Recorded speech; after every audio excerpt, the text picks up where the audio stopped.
가사 도우미가 집안일을 도와주거나 아니면 아예 다 해준다.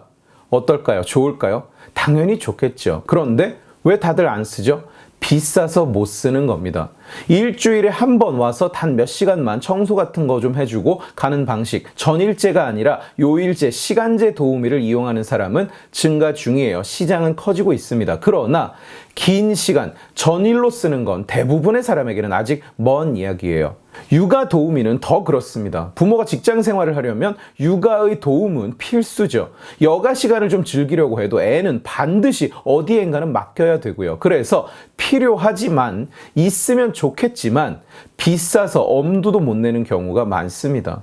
경력이나 맡은 일, 시간에 따라서 차이는 있지만 현재 전일제 도우미 월급의 시세는 300만 원대 중반에서 400만 원대 초반까지 올라갑니다. 그리고 입주 육아 도우미, 입주 내니는 그 이상도 간다고 해요. 통계청 자료에 따르면 2022년 기준 육아기의 부모 인당 중위소득은 200만 원대 중반에서 300만 원대 초반입니다. 40세 직전 남자까지 육아기를 확장하더라도 중위소득은 350만 원 밖에 되지 않아요. 그러면 월급 400만 원짜리 도우미는 사실상 그냥 그림의 떡인 거죠. 아주 고소득자에게나 허락된 일종의 사치가 되는 겁니다. 그런데 우리보다 인당 소득이 훨씬 적은 인건비가 낮은 나라의 사람들에게 비교적, 아니 현재 시세보다는 엄청나게 싼 금액으로 가사나 육아를 일부 맡긴다. 어떻습니까? 말이 되나요? 각자 결론을 내리시기 전에 동남아시아, 몽골 등 개발도상국의 사람들은 한국에 와서 일하는 게 그야말로 소원인 경우가 많습니다. 사실상 인생 역전의 기회로 여기는 수준인 거예요. 몇 년만 일할 수 있어도 집에 생활비를 다 붙여주고도 꽤 큰 돈을 모아서 나갈 수 있습니다. 제가 예전에 여행을 하다가 네팔에 들른 적이 있는데 거기에서 한국어를 한국인처럼 하는 네팔 사람을 만났어요. 제가 묵던 호텔의 바로 옆에서 호텔을 운영하는 사람이었는데 한국에서 7년을 일했고 그때 모은 돈으로 귀국 후에 크지는 않았지만 작은 호텔을 차려서 운영 중이었습니다. 그야말로 인생이 바뀐 거예요. 급여는 물론이고 근무 환경도 대부분은 훨씬 낫습니다. 그러면 서로 윈윈 상황이 아닌가요? 그 정책이 실제로 추진되고 있었습니다. 필리핀 등에서 인력을 데려와서 낮은 가격에 풀타임 기준 월 100만 원 안팎의 수준으로 가사 도우미 일을 맡길 수 있게 하는 정책이 추진 중이었던 거예요. 홍콩이나 싱가포르 등에서는 이미 오래전부터 시행하고 있는 제도입니다. 인근 국가에서 가사 도우미를 데려와서 현지 임금보다는 훨씬 낮은 수준, 그러나 각자의 출신 국가보다는 훨씬 높은 수준의 임금을 주면서 일을 맡기고 있던 거예요. 우리도 그 방식을 따라가자는 아이디어였던 겁니다.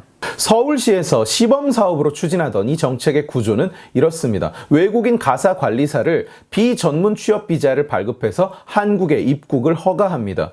그렇게 취업 허가를 받은 사람들을 고용 허가를 받은 정부 인증기관, 말하자면 외국인 가사 도우미를 고용하고 관리할 수 있는 인증을 받은 기관이 직접 고용을 합니다. 각 가정이 알아서 각자 도우미를 찾아다니고 공고를 내고 고용을 하고 하는 게 아니라 관리 업체가 끼어서 전반적인 컨트롤을 한다는 얘기예요.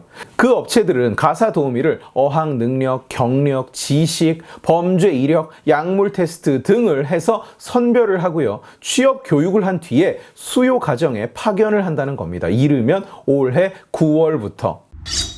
그런데 이 아이디어는 시작하기도 전에 좌초위기입니다. 이 사업의 가장 근본적인 전제가 바로 낮은 가격이죠. 그 낮은 가격이라는 전제가 사라져 버렸거든요.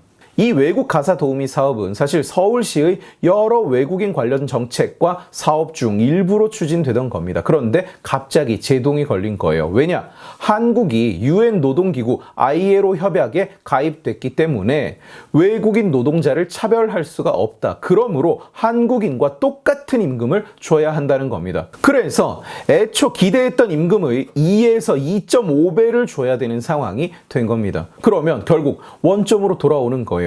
필요하지만 도우미가 있으면 너무 좋겠지만 돈이 없어서 못 쓴다는 원점으로. 한국은 근로시간이 긴 걸로 유명한 나라입니다. 그래서 생산성도 비슷한 경제 규모의 나라에 비해서 늘 바닥을 깁니다. 맞벌이 비율이 늘고 있기는 해요. 그러나 여전히 OECD 평균보다는 아래에 있고 남편이 외벌이를 하는 경우가 대부분입니다.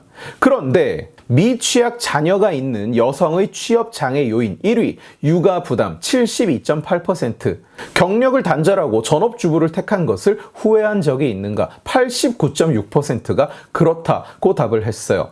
결국은 가사 분담, 육아 분담을 해주기를 바라는 수요가 분명히 존재하는 겁니다. 압도적인 비율의 일할 의지가 있는 여성이 그걸 바라고 있다는 거예요.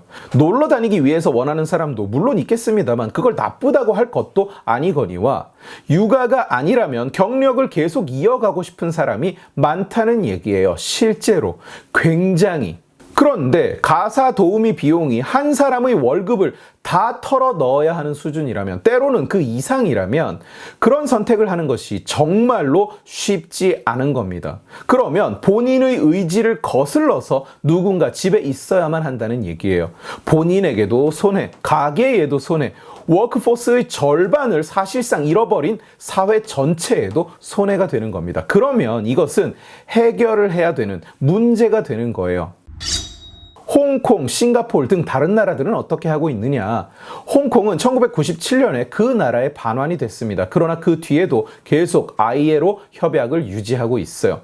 그러나 외국인 가사 도우미는 따로 최저임금이 정해져 있습니다. 그래서 홍콩의 평균 임금은 2023년 기준 한화 350만 원 정도 되는데 외국인 가사 관리사 월급은 대략 80만 원 정도 됩니다.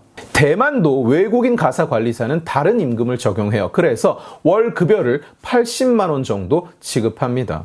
홍콩이나 대만은 OECD 국가가 아니라서 상대적으로 국제사회의 시각에서 좀 자유롭다고 해요. 싱가포르 역시 ILO 협약을 맺었습니다만 싱가포르는 법정 최저임금이라는 것이 없습니다. 그래서 그냥 시장에서 임금이 결정됩니다.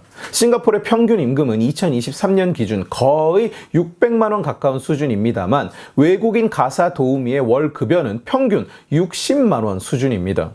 ILO는 제도적인 차별을 문제 삼는 것이기 때문에 시장에서 형성되는 가격은 건드리지 않습니다. 홍콩과 싱가포르 모두 외국인 가사 도우미의 도입 이후에 공통적으로 여성의 노동시장 참여가 확대됐어요. 특히 대졸 이상 여성의 노동 참여 비율은 25%포인트나 상승했습니다. 게다가 육아뿐 아니라 노인 간병 분야에서도 외국인 도우미는 크게 활약을 하고 있어요.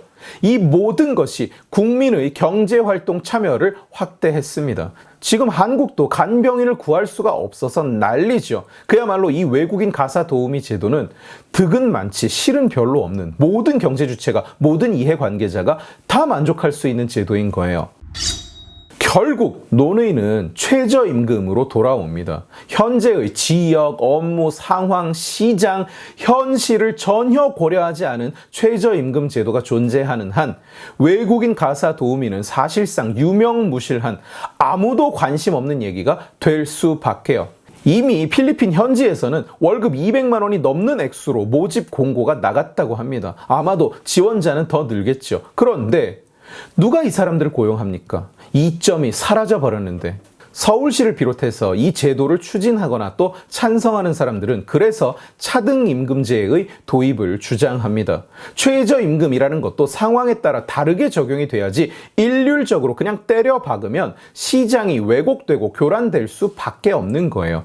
감시적 근로자, 아파트 경비원 같은 직종은 원래 최저임금 적용이 안 됐었습니다. 왜냐? 사실상 그냥 하루 종일 앉아 있는 게 일과의 대부분이라서 업무 강도가 너무 낮기 때문에 최저임금을 안 줘도 된다고 애초에 정했던 거예요.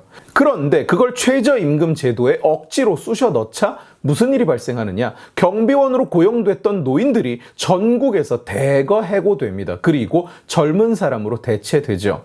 가사 노동으로부터, 육아로부터의 해방, 그리고 여성의 경제 참여 활성화, 여성들이 경력을 지속하는 것은 사회 전체에 이익을 가져다 주는 겁니다. 그러나 최저임금이라는 장벽이 그걸 막아서고 있는 꼴이에요. 결국 그래서 누가 이익을 봤습니까? 아무도 아닌 거예요.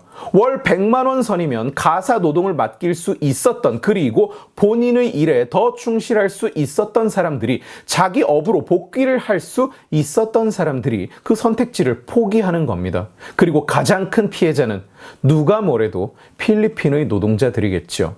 한국에서 월 100만 원을 받으면서 일할 수 있다는 사실이 꿈만 같이 다가왔을 개발도상국의 가사관리사들은 그 기회를 박탈당한 겁니다. 제가 서치를 해보니까 마닐라에서, 필리핀의 수도요, 마닐라에서 가사 도우미로 일하는 사람의 평균 급여는 작년에 대략 19에서 28만 원 선이었어요.